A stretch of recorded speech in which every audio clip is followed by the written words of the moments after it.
تصورشو بکن که وارد لابی یه هتل 5 ستاره میشی. مردی رو میبینی با لباسای عربی، عینک آفتابی گرون قیمت، ساعت رولکس طلایی دستش و دور تا دورشو بادیگارداش گرفتن.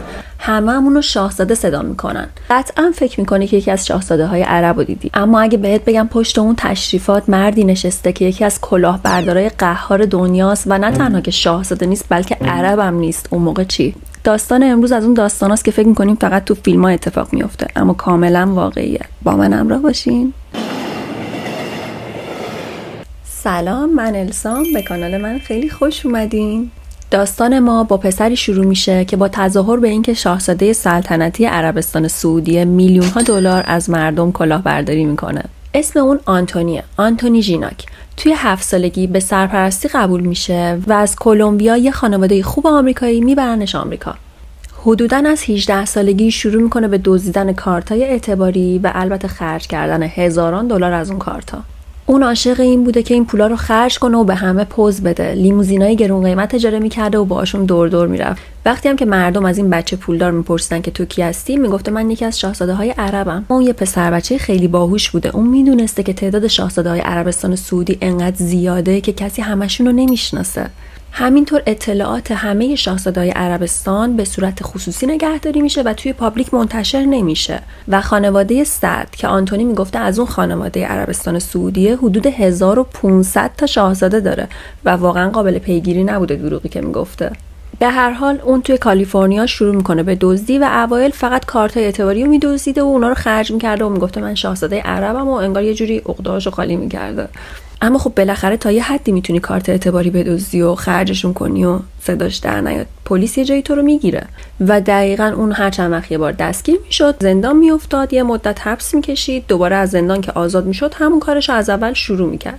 هر بار که دستش رو میشد محل زندگیشو عوض میکرد و میرفت توی محل جدید و همون دروغایی که قبلا گفته بود و دوباره میگفت. نقشش همیشه هم جواب میداد. مثلا سال 1993 آنتونی برای زندگی میره به میامی. اونجا میره به یه هتل لوکس و زندگی لاکچریشو شروع میکنه. البته اینم بگم که اون اوایل بیشتر سر هتل‌ها کلاه میذاشته. بابت سویتای لوکسی که اونجا ماه‌ها میمونده هزینه‌ای پرداخت نمیکرده، چون خیلی جدی با کارتای اعتباری دزدی و با مدارک جعلی که برای خودش درست کرده بوده میگفته من شاهزاده عربستان سعودی ام و اگه شما لوکس ترین اتاقتون رو به من بدین هتل شما رو میکنم محل اقامت کل خاندانمون. و اونا هم اکثرا وسوسه میشدن و قبول میکردن. همه میخواستن با این شاهزاده عرب دوست باشن.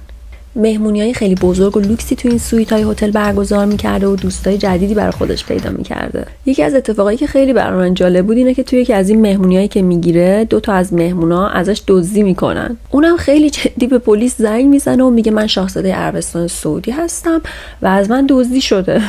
خب پلیس میرسه، با سفارت عربستان تماس میگیره و اونا میگن شاهزاده چی؟ ما نمیشناسیم، همچین شاهزاده‌ای نداریم.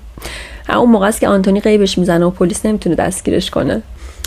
شاید باورتون نشه ولی یه بار میره دفتر امریکن اکسپرس که یکی از مهمترین شرکت‌های کارت اعتباری آمریکاست و اونجا میگه که کارت اعتباری منو دزدیدن، من شاهزاده عربستان سعودی هستم و سقف کارت اعتباری من 200 میلیون دلار پول توش بوده و انقدر داد و هوار میکنه و جدی صحبت میکنه اونجا. اونا بهش این کارت اعتباری رو میدن، براش این کارتو صادر میکنن با سقف 200 میلیون دلار.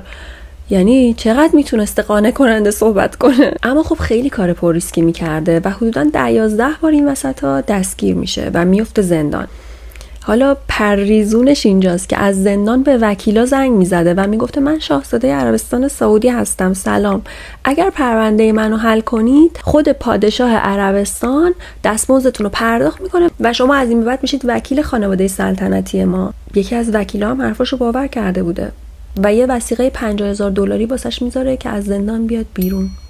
یعنی و حتی براش درخواست کردیت کارت میده وقتی اون داخل زندان بوده. داداش حرفه‌ای بوده.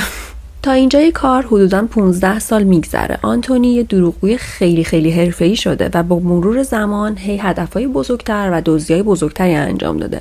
اون دیگه کم کم به کلاهبرداری از هتل‌ها و چند ماه توی سویت‌های لوکس زندگی کردن راضی نبوده و دلش می‌خواسته واسه خودش یه درآمد خوب دست و پا کنه. توی سال 2015 در راستای اهداف و کلاهبرداریاش با یه آقایی به اسم کارل آشنا میشه. کارل یه بانکدار بریتانیایی یعنی همون انگلیسی بوده و ارتباطات خیلی قوی با پولدارای واقعی داشته و اطلاعات اونا توی دست کارل بوده. این بانکدار حرفه‌ایمون توی دانشگاه مدیریت مالی خونده بوده و خیلی خوب بلد بوده که چطوری مدرک سازی کنه که انگار آنتونی واقعاً خیلی پول داره. گل بود به سبزه نیست آراسته شد.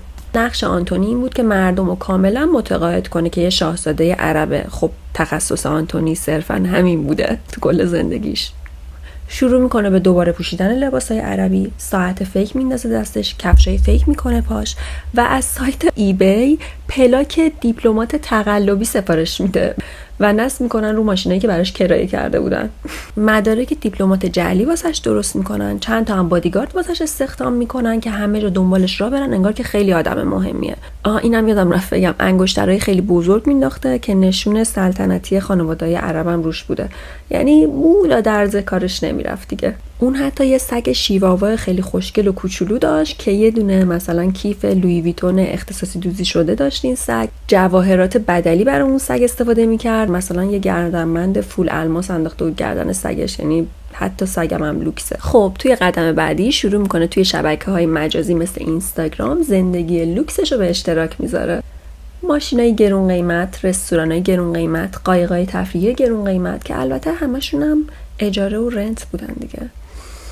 این وسط ها عکس عربا رو از اینترنت پیدا میکرده، پست میکرده توی اینستاگرامش و زیرش مینوشته مای فامیلی.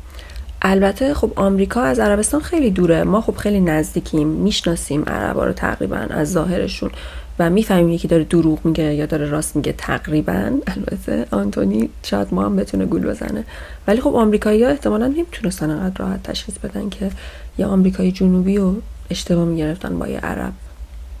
خلاصه که یه شرکت حرفه‌ای جعلی برای این شاهزاده جعلی راه انداختن. اسم عربی هم که واسه خودش انتخاب کرده بوده شاهزاده خالد ابن سعد که از مردم میخواسته اونو شاهزاده یا سلطان خطاب کنن. انصافا هم خیلی خوب پیش میرفتن، خوب میدونستن که سراغ کی برن و چطوری قانعش کنن، چون کارل سالها بود که بانکداری میکرد و به تمام اطلاعات مردم دسترسی داشت. پولدارا رو دستچین کرده بود.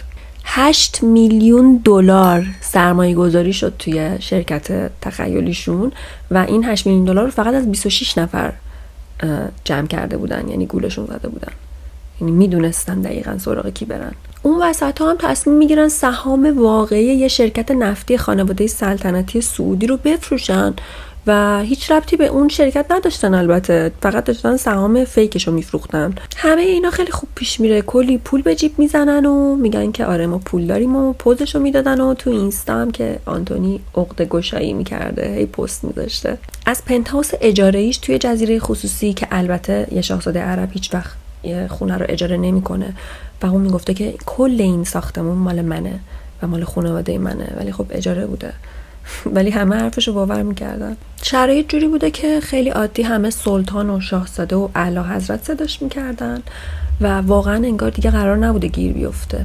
اما توی سال 2017 یه میلیاردر خفن به پستشون میخوره، جفری یه هتل خفن و لوکس تو میامی داره و میخواسته 30% از سهام این هتلش رو بفروشه.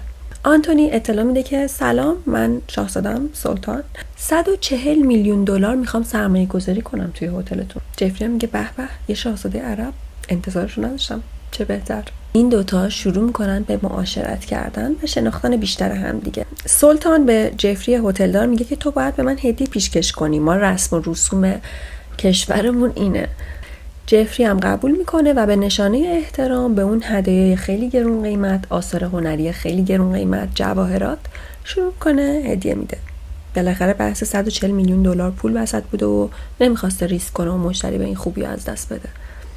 خیلی سعی داشته دل شاهزاده رو به دست بیاره، جت شخصیشو میفرستاده دنبال شاهزاده و اونو این ور اون ور میبرده باهاش، به مسافرت دعوتش میکرده. اما خب اینجا هست که کم کم گند میزنه آنتونی. یه روز که جفری هتلدار آنتونی شاهزاده‌مونو به همراه کارل بانکدارمونو با چند نفر دیگه دعوت میکنه به یه مسافرت لوکس توی جزیره آسپن. با جت شخصی جفری میرن به سمت آسپن تا یه سفر لوکس کوچولو داشته باشن. وقتی که میرسن برای شام میرن بیرون، منو رو میدن به سلطان غذا انتخاب کنه. آنتونی که منو رو میگیره دستش، یه غذایی به اسم پودو انتخاب میکنه. پودو چیه؟ ژامبون گوشته، ژامبون گوشت خوک. جفری که خیلی پولدار بوده و دوستای عربم زیاد داشته خیلی تعجب میکنه. میگه مگه شاهزاده عربستان سعودی مسلمون نیست؟ مگه مسلمونا گوشت خوک براشون حروم نیست؟ حرام به قول خارجی ها. جلل خالق یه جای کار میلنگه. پس به تیمش میگه که خیلی ریز و زیرپوستی راجع به این شاهزاده عرب تحقیق بکنن، ببینن اصلا کیه، چیه، واقعیه.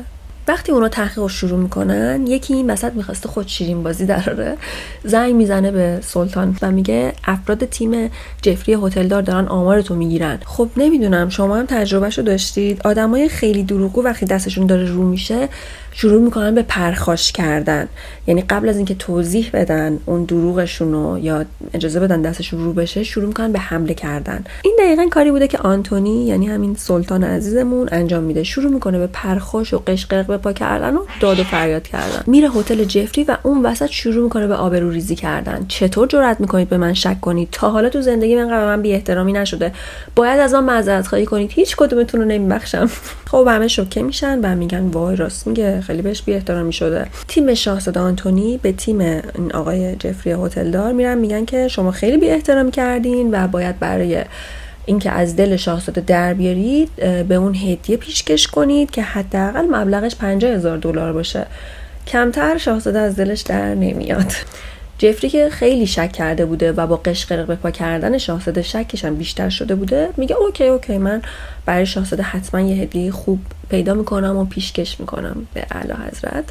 اون مستقیم زنگ میزنه به FBI و عکسای آنتونی رو میفرسته. FBI هم تا عکس‌ها رو چک میکنن تو سیستم، ارور میاد بالا و میگن که اون یه کلاهبرداره و میان دستگیرش میکنن. خب سال 2019 دادگاه آنتونی پرنس اعلیحضرت آنتونی البته برگزار میشه و چون دفعه 11 یا 12 باری بوده که این جرم مرتکب میشده، این دفعه به 18 سال زندان محکوم میشه. شاید بزرگترین قدرت انسان نه پول باشه نه جایگاه، بلکه دروغ گفتن با اعتماد به نفس خیلی بالا. خیلی مراقب خودتون باشید. میبوسمتون. بای بای.